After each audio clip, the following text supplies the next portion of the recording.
morning. My name is Carolyn Shoenberger. I'm the Executive Director of the Shoenberger Public Interest Law Foundation, Inc., and welcome to our show dealing with immigration issues.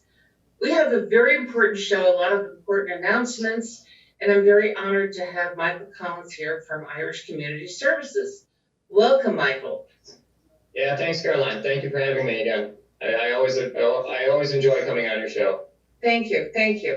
So before we begin, I just want to tell people that normally I'm wearing a mask because it has been recommended that that is one way to make sure that you don't give the virus or get the virus. And of course, there are no guarantees, but this means that you have more protection.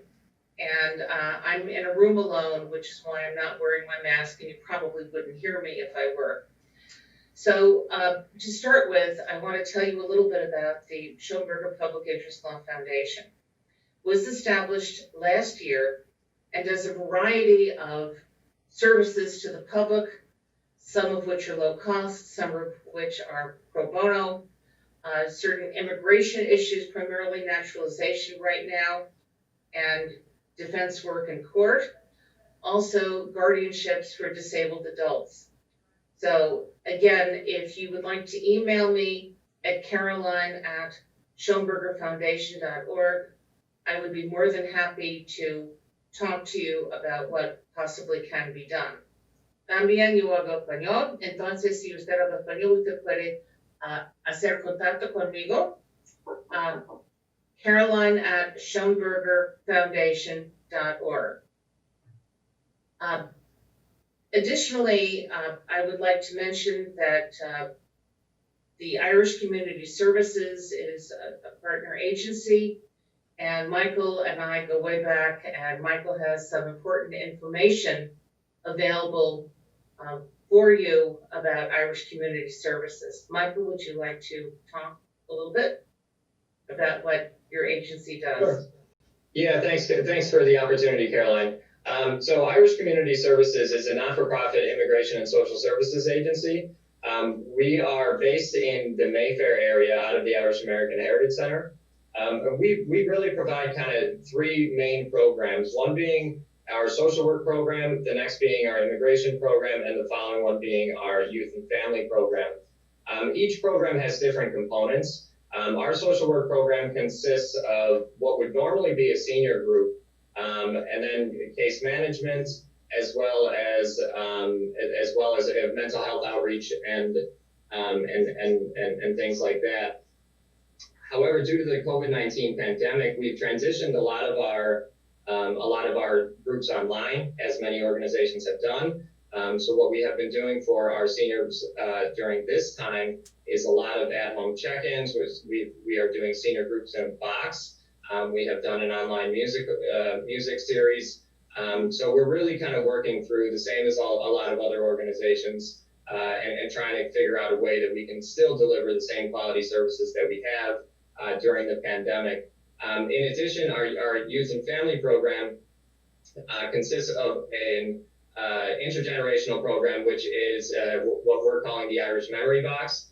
And that is an opportunity for younger people to interview older people in the community to learn about their immigration history, to learn about their life story, and really to give young people a context for what older generations have gone through before, and kind of provide kind of an oral history.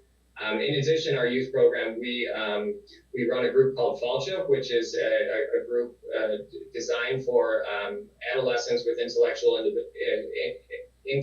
disabilities. And that group is also being transitioned online. That will be by Zoom. And it's really the same idea as what we're doing at the senior groups. We drop off a box of supplies to the kids, and then they can actively participate in our group by Zoom. And then finally, what Caroline helps us out with, which is our legal program. Our legal program is probably the longest running program that we have at the organization. It consists of, again, many different components. One of which is our standard legal clinics, which provides clients free 30-minute consultations with an immigration attorney. The next being the New Americans Initiative, which is a state-run program that's administered by the Illinois Coalition for Immigrant and Refugee Rights. And this program itself has kind of three main pillars. The first main pillar being outreach and kind of information and advocacy. The second main pillar being application processing, and the third pillar being education. And during the application processing, we do kind of initial screenings, and Caroline helps us out with a lot of the legal screenings. So if you do come through this program, Caroline's one of the attorneys that you'll be speaking with, who will assess your eligibility for citizenship. And ultimately, we hope to get folks' applications submitted. And then finally, I just want to touch on the education piece a little bit more. We run month-long immigration or U.S. citizenship education classes. One is taking place during the month of September. It's every Tuesday, the month of September, from 6 o'clock until 7:30. We also are running a second round of U.S. citizenship classes that run from the first week in November till the first week in December, taking a 1-week break for Thanksgiving. And those classes really are kind of a comprehensive overview of the entire process, as well as making sure that our students are prepped and ready for the interview, for the civics section, and the reading and writing section. It's really kind of a holistic program around U.S. citizenship. Well, again, there are great services that are provided by Irish Community Services. Michael, do you want to, actually what I'm going to do, and what we're going to be talking about for the most part, is something that is happening now. Because as of October 2nd, the cost for becoming a United States citizen will go from $640 to $1,170. That is a huge increase. And so right now, unfortunately, the screen sharing isn't working, so I'm going to hold up a flyer. Here is the flyer, Become a United States Citizen. And we're going to talk about how to become a United States citizen. But Michael, what is the contact information for people who think they are eligible to become a United States citizen? How should they contact you? Sure. So the best way to contact us, you can reach us through our office phone, which is 773-282-8445. Additionally, we are working remote. Our office phone does get forwarded to our cell phones, but our citizenship coordinator's telephone number is 312-973-9034. Okay. So it's critically important. I'm going to actually say this in Spanish. Si usted piensa que quería hacerse ciudadano, ha de hacer contacto con Irish Community Services. Llame al 872-227-7099, 872-227-7899, hacer contacto con Irish Community Services si quería hacerse ciudadana o ciudadano. Okay, so let's just review what it takes to become a U.S. citizen. So you have to be a lawful permanent resident, although there are certain exceptions to that. But for the most part, you have to be a United States citizen. If you're married to a United States citizen, you've been a lawful permanent resident for 3 years and have lived with the United States citizen for 3 years, you can file an application. Otherwise, it's 5 years. Michael, do we get many people who are married to U.S. citizens and living with U.S. citizens? About a lot of people come through in that category? Yeah, it's particularly in the Irish community that is one of the more common routes that people would become permanent residents. And ultimately, when they become U.S. citizens, that's the route to their citizenship. We would see the Irish usually don't get very high numbers in the diversity lottery, which is another way that you can obtain a green card. There's also the numbers for work-based or perm applications to become a permanent resident are quite low for the Irish community. And it's pretty dead right now. Work visas are pretty dead right now.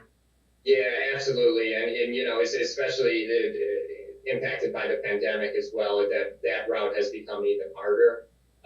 So predominantly, I would say that the vast majority of the clients that we assist through our workshops have obtained their green card through family-based means, mostly through marriage petitions. Through marriage.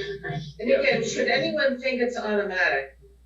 The only time it's automatic is if you are a child, you become a lawful permanent resident through a parent who is a United States citizen. In many cases, you immediately become a United States citizen.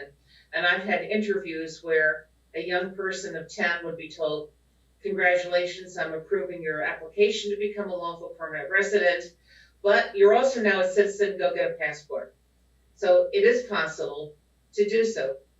But Michael, is this an easy process? I mean, what do you think? Is it an easy process? For citizenship? Yes. So the answer is yes and no. And the reason I say it both ways is because the process can be daunting. It can be, it requires a lot of documentation. It requires folks to kind of dig into their past to remember things like, things that had happened, whether that be speeding tickets, taxes, your previous addresses. All of those things go into a citizenship application, and that can be a daunting task. But however, what I would say is going through the U.S. citizenship process is, if you have all the documentation and if you have an uncheckered record, meaning if you have a pretty straightforward case, generally speaking, the N-400 is a relatively simple form. It's self-explanatory for the most part. We still recommend, obviously, getting a legal consultation, whether it be through our center or somebody else. But if you have all your documents in a row, and if your immigration history is squeaky clean, it shouldn't be too daunting for those folks. However, with everything with immigration, it's always down to your personal circumstances. So person one will not have the same circumstances as person two, and that process will be a little bit different. Thank you so much for mentioning that, because so many times I see clients, and when I tell them you were outside the United States for more than a year, so you have abandoned your residency, people say, but I know a guy that didn't apply to. And the fact is that, just because some guy was able to do it, it's totally different circumstances. So again, you're going to need documents. You may need to show that you've actually been married, have a valid marriage, lived with your spouse for 3 years, or have been a resident for 5 years.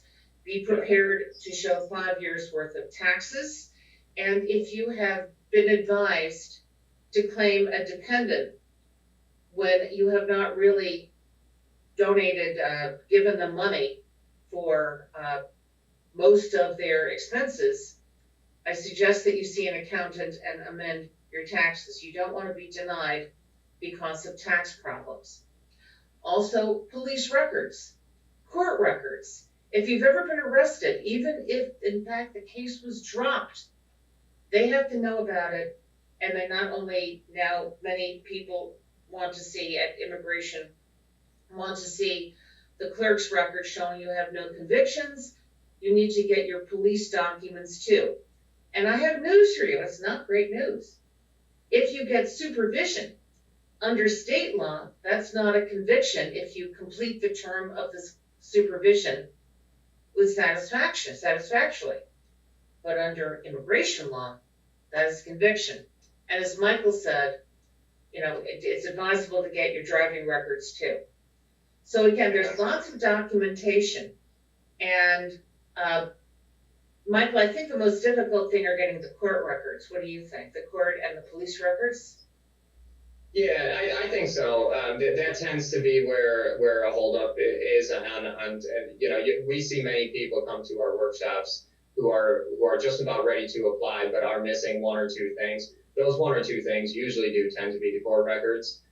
So if that's an issue, if there's anything in your past, even if it's minor, and I just want to clarify too that if you do have, whether it be a minor traffic ticket or some sort of a minor arrest, that should not always prohibit you from becoming a U.S. citizen.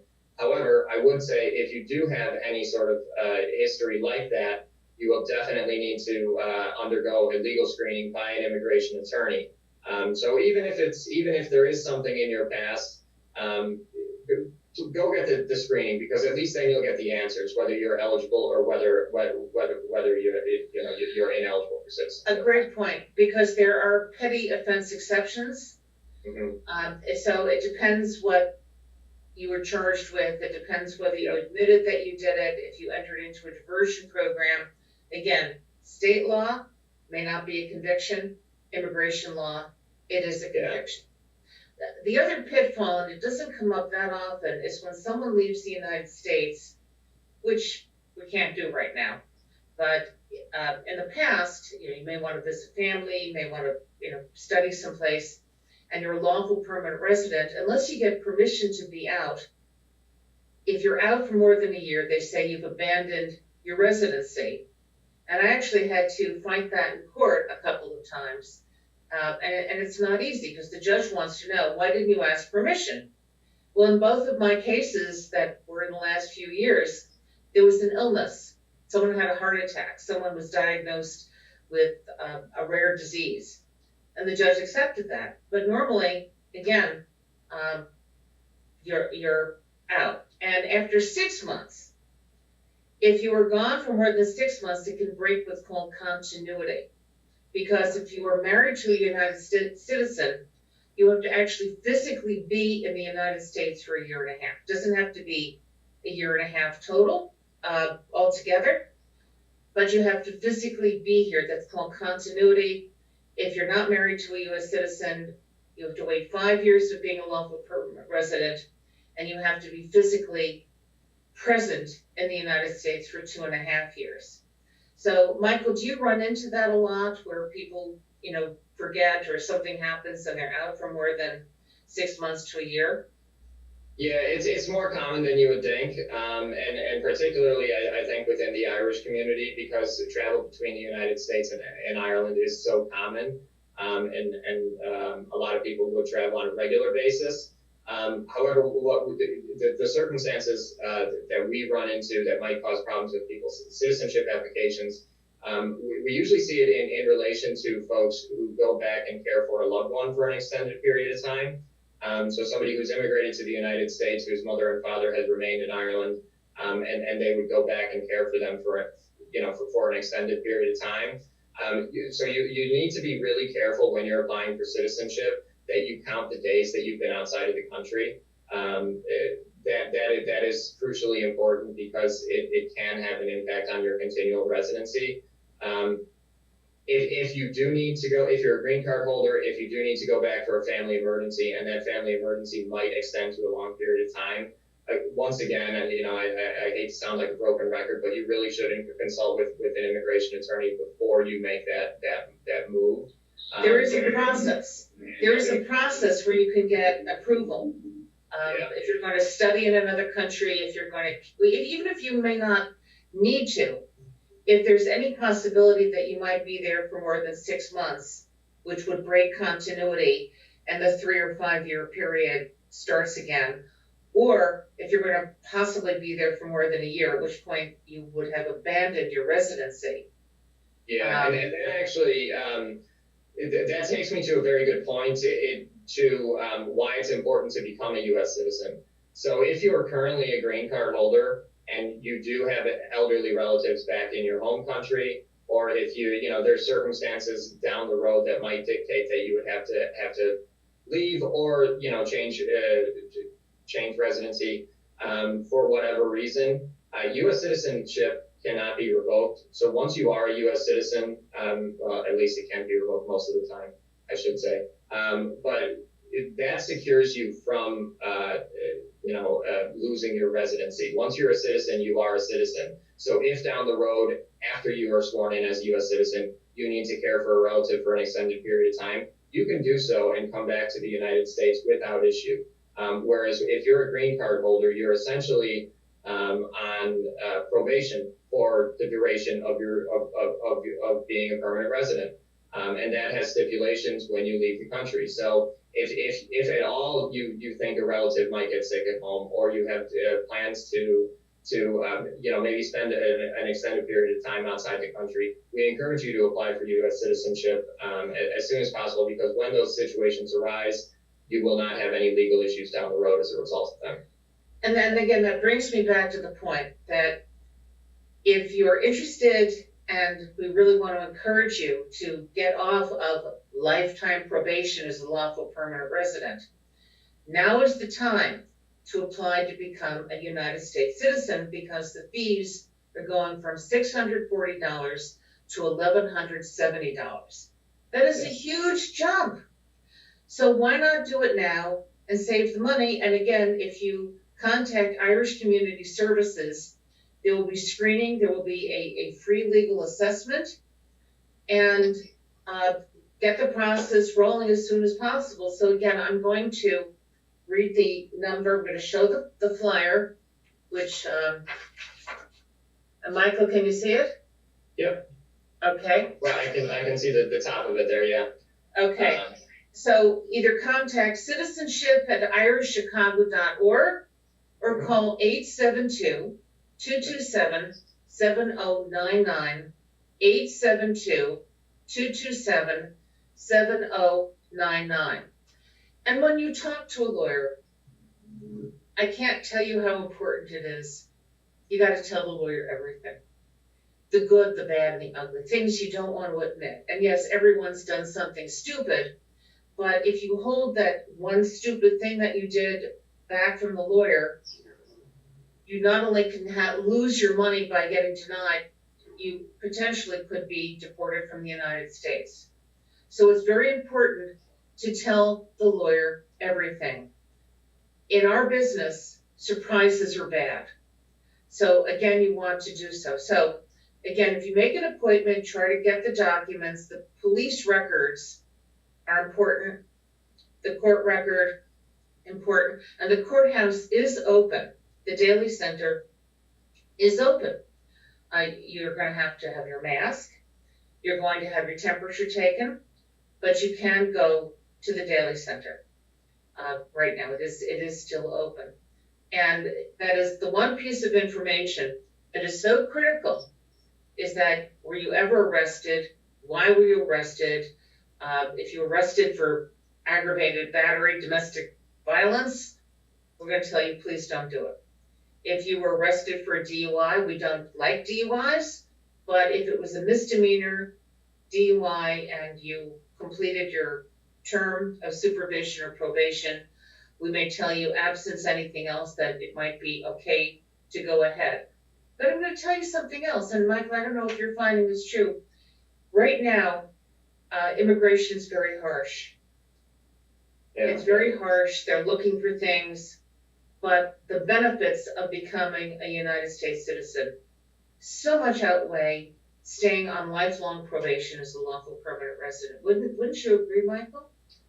I would, and I'd add to that actually, and say, a green card needs to be renewed every 10 years. I don't believe the fees were that affected by the new fee changes. Correct me if I'm wrong, Caroline, but renewing a green card used to be around $450 or $540 rather, and you would have to do that every 10 years. Citizenship, at least at the moment, is a one-time payment of $640. After October 1st, it rises to $1,170, which is an 83% increase. So if you're eligible before October 2nd, we encourage you to apply. It's a one-time payment, and then you don't have to renew you don't have to renew citizenship. You do have to renew a green card. And in addition to that, one thing that I find that prohibits a lot of people from seeking U.S. citizenship is fear of losing their native nationality. This pertains to certain countries. It depends on which country you have nationality. I can say, at least for the Irish, that you will be able to retain your Irish nationality as well as obtain U.S. citizenship. So dual nationality is allowed for both the United States and for Ireland. You will not lose your Irish nationality if you naturalize as a U.S. citizen. And this is something, too, that other countries and a lawyer can look up easily for you. Like the United Kingdom, you don't lose your British, being a British subject, British citizen, if you also become an American citizen, but there are countries that are like that. The United States may not recognize dual citizenship, but other countries do. So if that's a concern, that should not be a concern. Yeah, and then just to clarify that, they don't recognize dual citizenship, but they also don't make you surrender your other nationality. So, in theory, you can retain both as long as your other country allows it. Although if you are royalty in another country, you do have to give up being have your title of royalty. That's one of the things in the application. The application has some interesting questions in it, and that's one thing you have to give up. If you're a king or a queen, or even a duke in another country have a title, you may have to give that up. But I don't think that impacts too many people. Michael, before when we were talking, you told me that there was an interesting program that the Illinois Coalition was sponsoring. Do you want to mention a little bit about that? Sure. So the Illinois Coalition for Immigrant and Refugee Rights is an advocacy and support organization for immigrants at a statewide level. It's a lot of organizations. I don't know their exact membership, but organizations that represent a very diverse array of communities would be members to the Illinois Coalition for Immigrant and Refugee Rights. And one thing that they were able to do was secure funding for those who were exempt from the stimulus package that had happened back in, I believe it was May that we got the stimulus package. And as well for folks who are ineligible for unemployment benefits and ineligible for other public subsidies or public programs. The program that they are running will provide payments to individuals who meet certain criteria.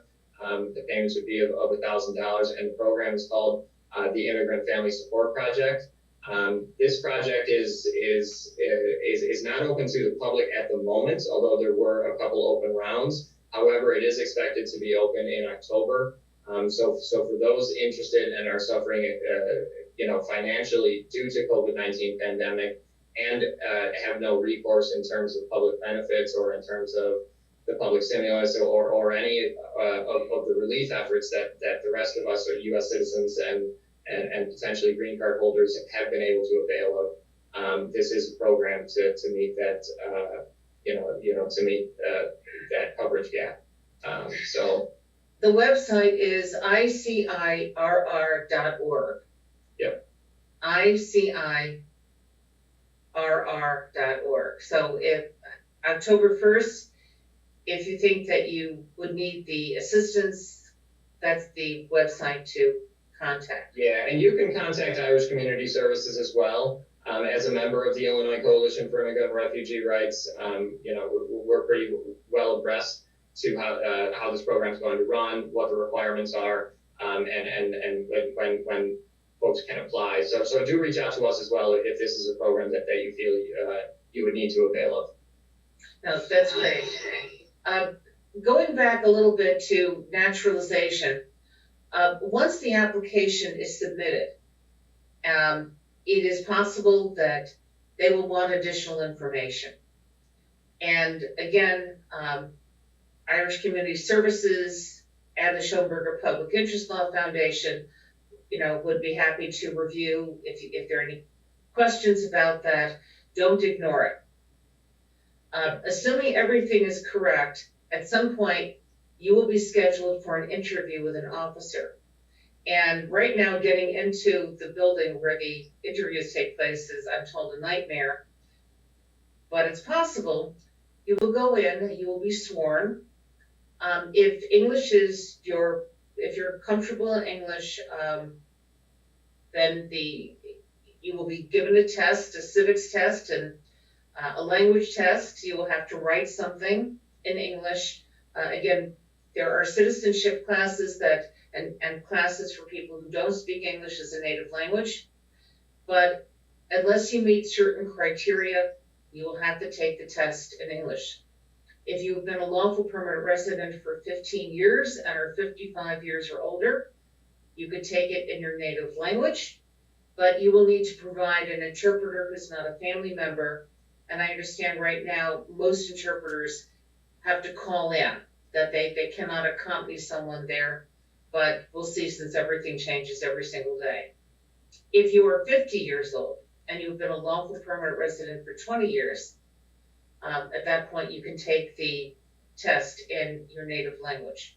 Again, you provide the interpreter, not a family member, and under current procedures, they call in. Again, although I have heard of some interpreters going in, and certain officers at immigration speak different languages, and you may be able to have someone as an officer who speaks your language. You can get a waiver from taking the exam in English if you have certain medical conditions. It is harder and harder to get the waiver. There's a form that has to be filled out by your doctor. And again, the fact that you're older, the fact that you may have high blood pressure, that's not going to be enough. But again, going to the interview, I never let my clients go alone. However, many people do go alone. They don't bring a lawyer with them. And it is important to be honest. But again, if you have something in your deep, dark past, make sure that the lawyer knows that before you're in that situation and have to explain anything. Michael, talk a little bit, please, about the citizenship classes that are offered through your program. Sure. So we offer classes on U.S. citizenship, and these cover an array of issues. They're usually scheduled for a 4-week period, which, as I said, we have current classes scheduled for the month of September that are ongoing, and then classes scheduled for the month of November, which folks can register. The registration links are on our website and social media pages. I'll give those here in a minute. But the classes are designed to really cover every aspect of citizenship. So we go through eligibility. We go through the reading section, the writing section, the civics section, and the interview preparation. We review the N-400 form with you, which is the application for citizenship, as well as the supporting documentations that folks need to submit with their application.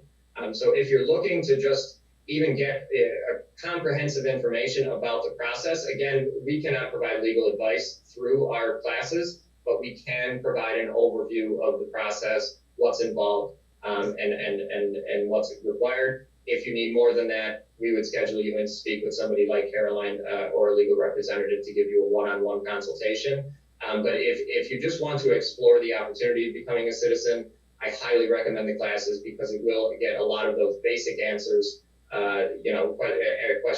answers to your questions, rather. So you can register. Those are taking place as we're in the pandemic. They're taking place by Zoom.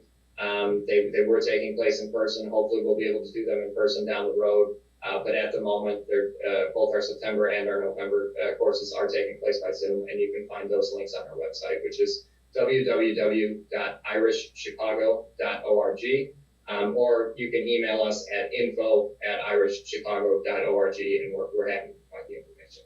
What is wonderful now, and again, Zoom is not the same as being in person, but I've conducted numerous workshops, webinars, interviews with clients using Zoom, and it's not quite the same. However, it's better than doing it by telephone. So again, if you want to contact me, Caroline at Shoenbergerfoundation.org, and I'm happy to try to set something up for you.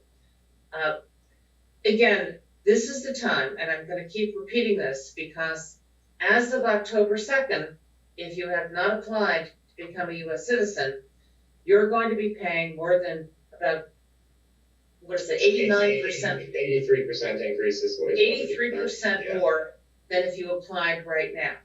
So right now it's $640, and it is important to come as prepared as possible with your police documents, with your court record, with your taxes, 5 years worth of taxes. All of these are critically important. At the interview, they do look at your taxes. or most interviewers at immigration look at your taxes. So it's important to do this now. And because the mail is not what it used to be, don't wait until October 1st. It really should be mailed prior to October 1st. So really, now is the time to get off of the permanent probation that you're on as a lawful permanent resident. It's like treading water. And what you need is, you need the boat, and that's what citizenship is. It's the boat to be there. So I highly recommend that contacting Irish Community Services, and there is access to people who speak other languages, Spanish, Polish, French. If you know of someone who thinks that they may be eligible, again, there are classes, there are English classes. City Colleges of Chicago offers great ESL classes through Harold Washington College, is a great program. English is a second language. But also there are language courses that are offered through the Polish American Association and other community-based organizations. So language, again, work on this, but if you think that you might want to do this, now is the time, because the fees are going up and it is critically important to do this now. So in addition to the benefits of being able to stay out of the country as long as you want as a U.S. citizen, Michael, maybe we can talk about some of the benefits of being a U.S. citizen. There's one major benefit. What is that benefit that you can do once you're a United States citizen? Yeah, that is to vote. And so I'll do one other plug, and that is if you are already a U.S. citizen, please register to vote as soon as possible. We're in September now. The election is in November. Please register to vote as soon as you can. But not just registering to vote, voting and doing your civic duty as a U.S. citizen is something that green card holders cannot do. So you do not have a say as a green card holder on your elected representatives, who governs your specific area, whether that be local races, statewide races, or federal races. So if you have in any way a vested interest in the way your local government, state government, or federal government is run, voting is the perfect way to make your voice heard. And you can only vote if you are a United States citizen. The other one, which used to be a huge perk, now during the pandemic is maybe not so much, is the ability to travel on a U.S. passport. Hopefully, the U.S. passport will regain its stature as one of the best passports in the world. For a lot of people, traveling on a U.S. passport is a major plus. It gives you visa-free entry to numerous countries. I think over 120 countries or something like that. So if you're a frequent traveler, or you want to become a frequent traveler, becoming a U.S. citizen and traveling on a U.S. passport is also a major perk. And then, as we've said before, you don't have to renew your green card ever again. You can travel outside of the country for as long as you like and still return. There's just countless benefits, really, to becoming a U.S. citizen. And if this is the place where you reside, if the United States is the place you intend to reside for the duration of your life, we encourage it. It's just a good idea. And again, it can't really be taken away from you. A green card, if there's an if you slip up, if there's an instance that occurs, if you spend too much time outside the country, what have you, there's a variety of circumstances. You could potentially lose a green card. You cannot lose your citizenship. If you commit fraud in becoming a lawful permanent resident or becoming a citizen, they are looking for that, which is why it is so important to tell the lawyer. The lawyer has a confidential relationship. If a lawyer breaches that confidentiality, the lawyer can lose their license. So that it is so important to tell the good, the bad, and the ugly. And again, I don't know of anyone who hasn't done something stupid in their life, sometimes with major consequences. I want to just reiterate about voting. So I guess some states you can vote as a lawful permanent resident in some elections, but not in Illinois. not in Illinois, not federally. I have actually defended clients who thought they could vote and voted. You cannot vote. There's no waiver for voting. There's a teeny waiver if you're voted in, under the age, you are under the age of 18, but I have never met anyone who qualifies under that exception. So don't vote, do not register to vote, and sometimes it's automatic, and you have to check. You have to check that you haven't registered to vote, because when you register to vote, you're basically saying, I am a United States citizen. And if you're not, and immigration finds out about it, there could be dire circumstances. So again, you can check to make sure you're not registered. If you are registered, see a lawyer very quickly. But voting is something that is wonderful that American citizens, new American citizens can do. And certainly now is the time, again, to try to become a U.S. citizen. You may not be eligible this time, but there are other elections coming up. And living in this country, that is a way to have your say in the direction this country is going in. So voting is critically important. Michael, is there anything else that you'd like to talk about? Irish Community Services, some of the other programs that you do that you'd like to mention? Sure. Well, aside from what I had mentioned at the beginning, I know that, this show is specifically supposed to talk about immigration, but I would like to do one kind of final plug. On the 25th of September, we are doing a community conversation that we have titled Colorful. And it is a community conversation that seeks to challenge racism and identity in the Irish community. It's in response to the Black Lives Matter movement. We're just really hoping to do our civic part and make sure that these conversations about equality are happening. So we're hosting an event on September 25th at 8 a.m. You can find the information on our website. If you'd like to listen in, you can register. We have a few very good panelists. The Consul General of Ireland to Chicago is our panelist. Kevin Byrne is his name. We have Lorraine Maher, which is the founder of I Am Ireland or I Am Irish organization.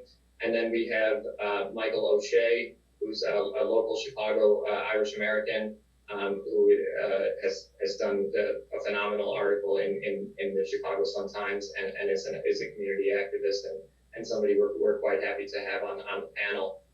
So if you're free on the morning of September 25th and want to listen in, I think it's an important conversation that we're having, especially in the current times.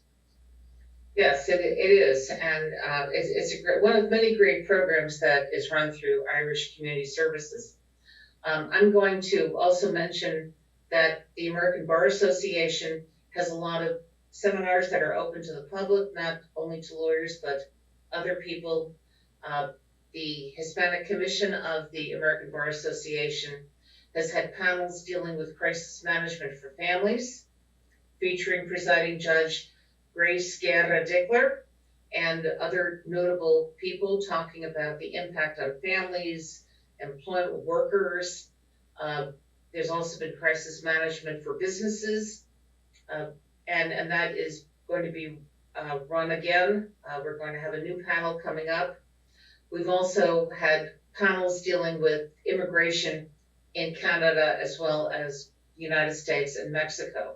But there are many other important panels that you can listen to if you're home, and many of us are working either exclusively from home or commuting back and forth to largely an empty office. There are a lot of very, very interesting webinars that you can listen to that are free of charge, and I urge people to go ahead and do this. Another issue right now that people are concerned about with immigration are most court proceedings now are done by Zoom. So you find out, you get the Zoom information, but in some cases, people go to court and there's a concern that if you go to court, that there will be an immigration person ready to snatch you away. And for the most part, that is not the case. It could happen, depending on what it is you're accused of doing. But right now, there is no excuse for not showing up in court because it is done through Zoom. You can access Zoom through a laptop, through a desktop. There's even a phone number that you can call to access a court hearing. And there are certain court hearings where you do have to appear in person. Those are generally more in the nature of criminal cases. If there's domestic violence, there is help. There's help for you if you're a victim of domestic violence. So even though the pandemic has shut a lot of things down, if you have an emergency, if you have an older family member that basically needs to go into a nursing home or needs special services, there's a process in which someone could be named a guardian. I've been helping people become guardians. I've also, through Chicago Volunteer Legal Services, act as a guardian ad litem to go and make a recommendation to the court. So again, just because the courthouse is open, but the courts, all the proceedings except for some few, are by Zoom. Life may be slower, but life has not completely stopped. So I'm going to return again to naturalization, since that is the reason why we decided to talk today. That get your documents together. First of all, call and arrange for an intake with Irish Community Services. Get your 5 years of tax returns. Make arrangements to get your police record. So if you have been arrested, they want the charging documents now. And it's preferable if you have them before you have your interview with this program, but start working on it because we have a deadline coming up. Also, in the event that there is an issue somewhere along the way, and sometimes it does happen, that something that you thought was nothing, well, it stayed out for 6 months, but it doesn't matter. Who's going to know? Number one, you don't want to be caught lying. No lawyer wants to be caught encouraging people to lie. We work very, very hard for our licenses and want to keep them. But now is the time to contact Irish Community Services. Another partner of ours is the Polish American Association. So especially if Polish is your language, but again, these programs are open to everyone. And make an appointment to talk to someone, whether it is through Zoom, whether it's, I don't like over the phone, but certainly I've done them. This is the time to make the appointment to do so. Michael, assuming that the pandemic ends, we're going to have workshops again, aren't we? Yeah, well, I mean, ends, I'd say you're quite optimistic for it ending. However, when it gets to, when it rescinds to such an extent that we can safely host in-person workshops, we definitely will. We've retrofitted our office, so obviously all staff at the moment are predominantly working at home. And we are still taking client intakes. It's by appointments only. That includes for the legal program. But down the road, we've retrofitted our office to accommodate, dealing with clients safely. We have plastic shields between clients and attorneys. We have masks, we have hand sanitizer. So once we get to that stage, folks should feel safe coming to our offices. Because we have taken the necessary precautions to make sure that it's a safe space for both clients and staff. So that'd be great. But in the meantime, again, time is of the essence. That's something that you learn as a first-year law student. Because if your application gets there October 2nd, they're going to reject it and want more money. And there's no reason why you should have to pay the government more money. So time is of the essence. For the time being, this is the process. And yes, I am being optimistic that there will be a reliable vaccine and that we can start to think about getting together again. I'll look across the Daily Center, it'll be teeming with people, and there'll be cabs on the street and people walking on the street. I am optimistic that that will happen, and I hope it happens sooner than later. But in the meantime, again, we've transitioned to different types of services that are reliable, and I urge you to take advantage of these services now. So again, in talking about services, if you have a child who has special needs, I know this is a challenge now for every student, but if you have a child with special needs, there is still the requirement they receive a fair and appropriate education. And in the event that they're told, that a parent is told, sorry, we can't help you now, that is a violation of federal law. And whether you're an immigrant or not an immigrant, your child has rights. You have right as the parent of a special needs child. And Irish American Association does have programs for this. Other organizations have programs to help parents with special needs children. Again, you don't have to be a United States citizen to take advantage of it, and you don't have to be a lawful permanent resident to take advantage of these programs too.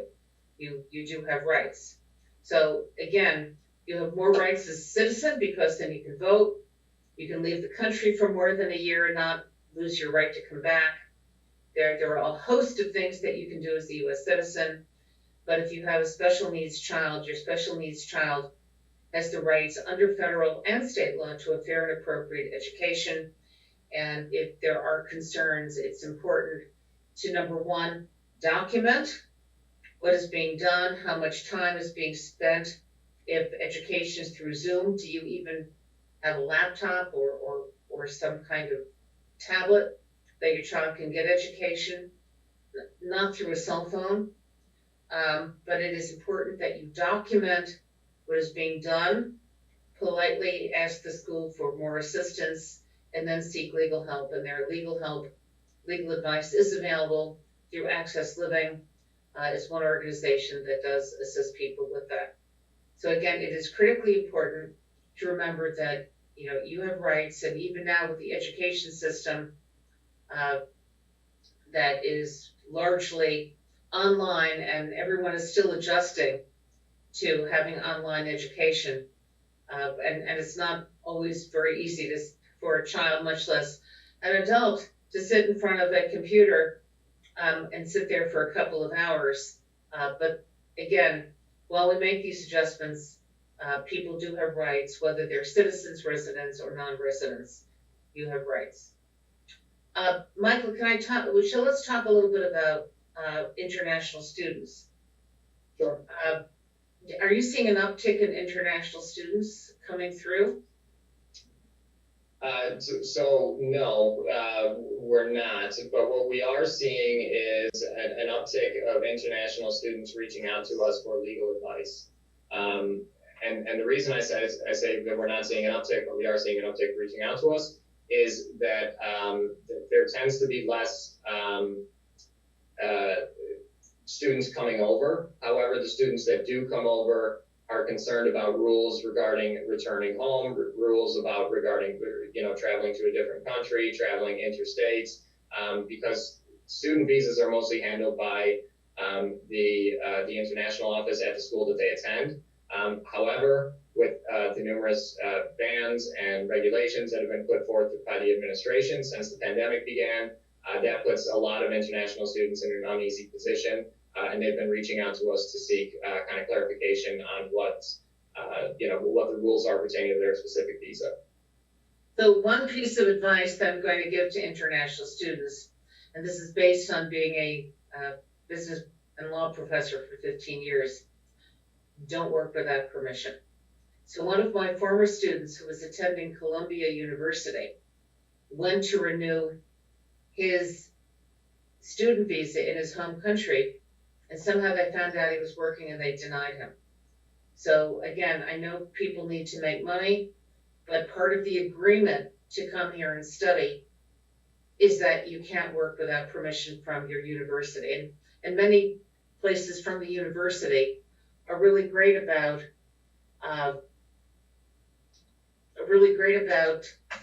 doing this, is that they sometimes can arrange for you to have some work on campus or some work that they would approve of. And the place to make the inquiry is, as Michael said, with the international office of your university. But many people think they won't find out. School won't find out. If school finds out, they have to report you. And we don't know the information now that the government finds on us. Unlike the European Union, we don't have as strict privacy laws. So if they find out you're working, you can be deported, and we've had situations like that. You can have your visa, when you go to renew your student visa, have it denied. So it is critically important if you're an international student. Plus, again, you know, as Michael mentioned, I'd like to go to France right now, but France won't let me in. There are restrictions that some countries have about who can come in under what circumstances, and you need to find that out before you make any kind of financial or emotional investment. But there are international students who are here, and hopefully that will continue. So, Michael, I think we're going to wrap things up. Again, if you need legal advice, particularly on either naturalization, more complex naturalization, court cases, guardianship for disabled adults, general information on special education, please contact Caroline at Shoenbergerfoundation.org. That's CAROLINE at SHOENBERGERFOUNDATION.org. Caroline Foundation at Shoenbergerfoundation.org. And we urge you that now is the time to take advantage of the services offered by our agencies through this New Americans Initiative, and contact Irish Community Services. Michael, do you want to give I'll give the telephone number. Either call 872-227-7099, or what is probably best right now, register at citizenship@irishchicago.org. Any last words of advice, Michael? I mean, not at the moment. I think we've covered it. I would really encourage folks to apply before October 2nd, but if you have any questions, reach out to either the Shoenberger Private Interest Law Foundation or Irish Community Services, and we'll be happy to accommodate. That'd be great. Okay, so I want to thank you very much, Michael. Thank you so much for coming on the program. I want to thank all of you for watching, and we hope to see you soon under better circumstances. Thank you so much. I'm going to sign off now. Take care, Michael. Great. You too. Thank you. Thank you. Bye-bye.